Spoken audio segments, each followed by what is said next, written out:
Hello, my name is Naomi if you don't already know me, and this video is in continuation of what I talked about last week, which was cultural relativism in the West specifically. I went through like a bajillion definitions. It was probably riveting for all of those who watched. For those who did, thank you. Um, but really in this video, I want to get more into my opinion on issue and kind of the real world implications of relativism and where it leads in postmodern thinking.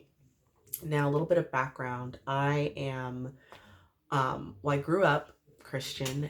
Both of my parents are pastors, and it wasn't really until um, I went to public school like all through elementary, except for like a couple years in middle school, elementary, high school, all that, public schools in California, pretty much.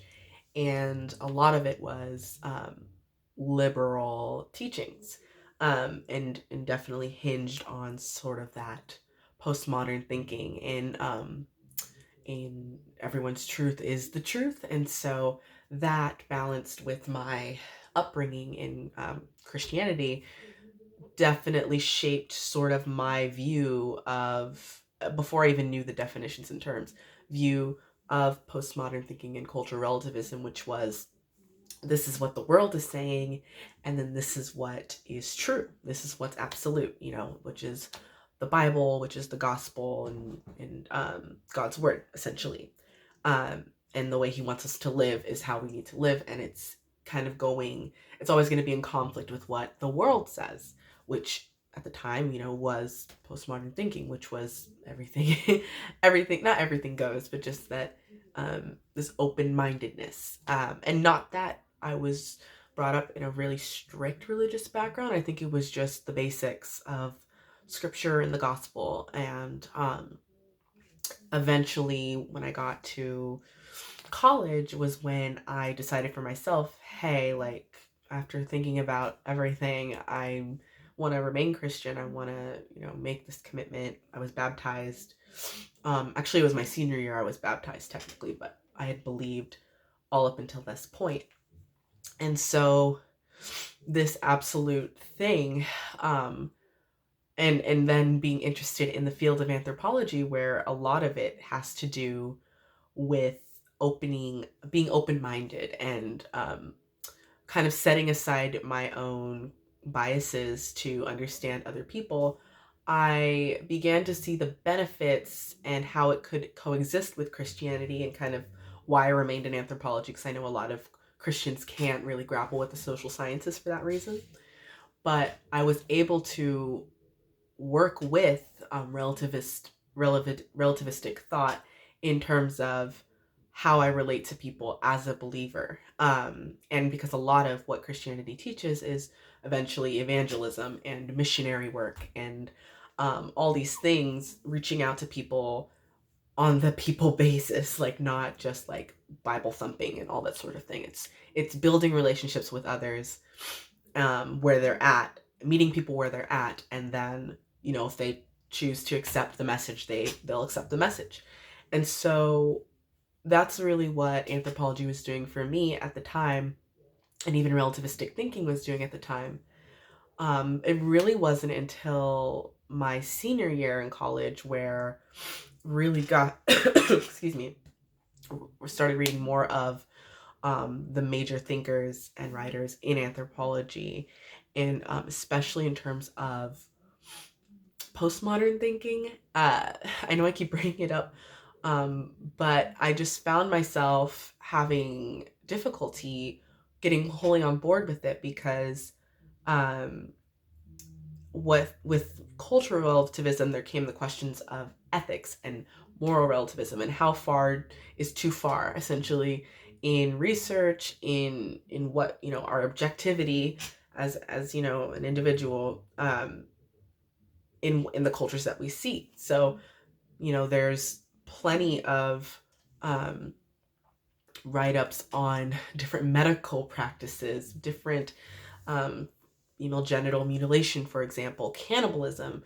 those sorts of things that are kind of extremes in the conversation, that are vastly different from any Western practice in terms of at least in those terms. I mean, you can play apples and oranges, with like um, circumcision and things like that. But kind of how we as a society in the West, in the US, view certain practices. Like we have circumcision, but then there's female genital mutilation, and we view it as like demonic, or just wrong. Where people from those cultures would say, no, this is great. Or even in feminism, there's just so many different um, views that go against Western feminism, which is, for us, our issues are uh, our issues are the wage gap or something, or it's um, mansplaining and the pink tax and things like that, where you have in other countries women who, are forced to cover up because that's just the cultural norm. Or you have women who, for a long time in the Middle East, couldn't drive. Many places that don't have a say in what they can do, have to live by a certain way. Have a certain specific role and can't really pursue a dream or a career, like they're just the woman in the house or they're property of the man, those sorts of things. Um, and we as a society on the West I mean, there are people who recognize those things as bad, but we kind of focus on our issues and say, well, these are bad. And then sometimes for those, we're like, well, that's in that culture and we should respect that culture. There's some other there's so many sort of parallels I can pull up here where when we get to down to ethics and morality, where there's so much gray area and it's difficult for me to get fully on board the logic of relativism when we are led to such crazy extremes. Now the same can be said for absolutist thought, just saying like um, all gays are going to hell or something like that, where you are just saying a blanket statement with nothing to back it up and no regard for the person. It's just sort of like, this is what I believe and this is what it implies for everybody. I think what relativism lacks is some of that certainty, but also the only certainty it has is that they are certain in their own thing, so respect that. And I think in terms of implications socially and how we relate to one another, and when we put in place laws, like if you read the UN's um, the UN's universal human rights and kind of what they have outlined there, many countries don't like believe in them. Many countries don't practice those things and view those as human rights. They're mainly drafted by the West and not even America, like the socialist West or the European West. And so you see some of these, I should read through those human rights so you can kind of get a sense of like what we do. The values are so different across borders, that to believe in cultural relativism as a value system, and postmodern thinking as a value system and how we assess morality, um, is it fails in my mind. It doesn't work. It really doesn't work. And so this is what I've been grappling with the past, few years in my studies, and now just being a free thinker. Is, today it seems that if you there's only a few key things that you can accept as truth for other people.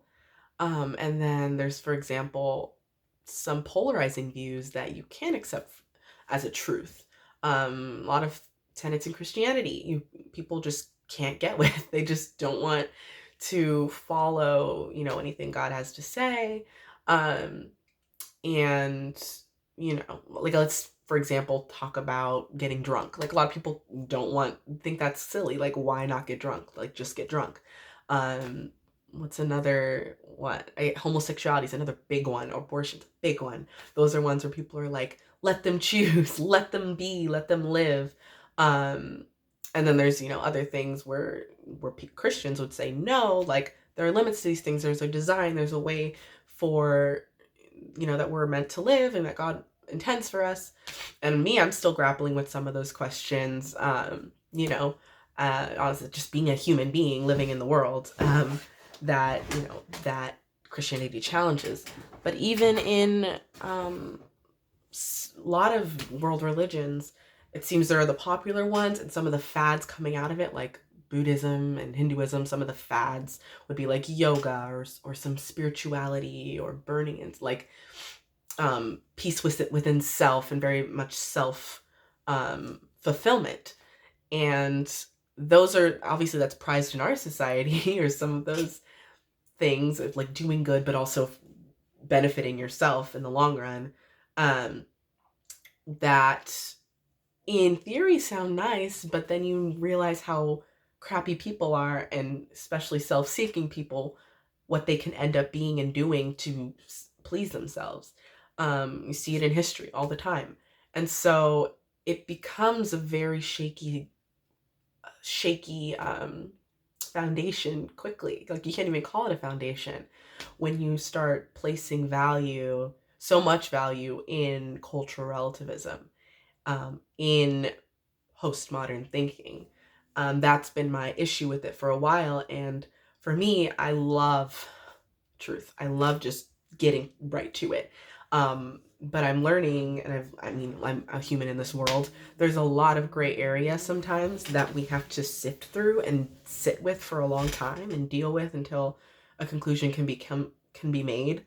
But I feel like there are plenty of things that, that if we just didn't go off of our feelings, would end up as crappy. I don't know. There's so much crap in the world.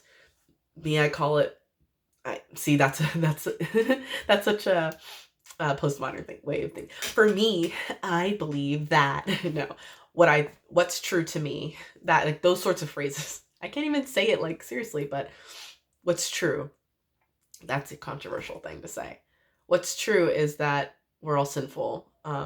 All humanity is flawed, and nothing we do or strive to do is going to make the world a better place. I think there's little things that, we can make as efforts in humanity. I'm pretty realistic in that sense. That even the best intentioned person can do something that turns the courses wrong. Like, look at the Green Revolution.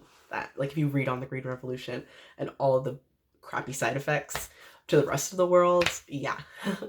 There's so many things and systems in place, that things we think that are going to just help humanity, and all of it just sets us back or makes things worse. We may not be in as many wars, but come on, like, there's we may have, better medical advancements, but diseases are more advanced. Like, nothing we do can necessarily solve the world and solve these issues. But I don't think that anything goes and your truth is cool and whatever works for you works in every scenario. And I think in a lot of scenarios there should be a consensus. I'm well into 13 minutes, and I have a lot more to say on this, because I already can see people typing away or whatever. But this is, yeah, no, this is something that really I've been thinking about, you guys, if you can't tell. And so I'm gonna post this one. I'm gonna film the rest of my thought in another video and post that one next week. But you'll see me the same. That's it. But I'm fired up now. So I'll film that and then post this one now. Cool.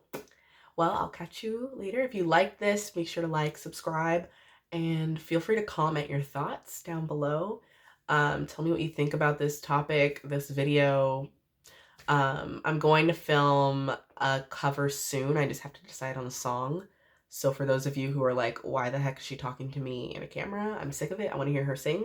Don't worry. I'll sing soon. I promise. This is just on my mind. But without further ado, that's all I have for you tonight. So bye-bye.